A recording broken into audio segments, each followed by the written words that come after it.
Hello everybody. Telle Martine à la montagne, Martine à la mer, Martine découvre les mouchoirs après s'être servi des rideaux pendant 10 ans, Christophe va vous expliquer le tirage. Le tirage, c'est le travail qui consiste à mettre le vin, les levures, le sucre en bouteille.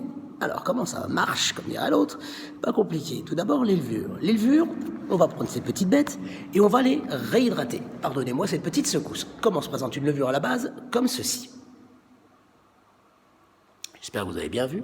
Ces petites bêtes donc qui sont lyophilisées, on va les réhydrater et les mettre dans un bain que je vais appeler la teuf à levure. Ah bah oui, la teuf à levure, ça se présente comme ça. C'est une cuve dans laquelle les levures font la teuf. C'est une orgie. C'est pas compliqué, c'est une orgie. En effet, les levures mangent, se multiplient, bref. C'est une teuf sans les... GG. Bisous.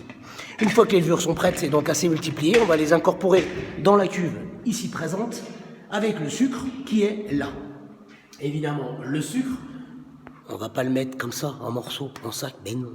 Donc on va le faire fondre dans du vin et on va l'incorporer pour avoir la pression dans la bouteille, car la pression dans la bouteille dépend du nombre de sucre que vous mettez dans le vin. Si vous voulez avoir 6 kg de pression, comme c'est mon cas, je vais mettre donc 24 grammes de sucre dans 1 litre de vin pour avoir 6 kg de pression. C'est intéressant, de toute façon, dans 30 secondes, vous l'aurez oublié, ce chiffre-là, vous ne vous foutez pas avec ça. Une fois que tout est prêt dans la cuve, on va mettre en bouteille. Mais ça, c'est une autre histoire. Gérard, un génie ce gars. Bah si, la chanson, vous allez l'avoir dans la tête toute la journée. Allez, tout bon les gens.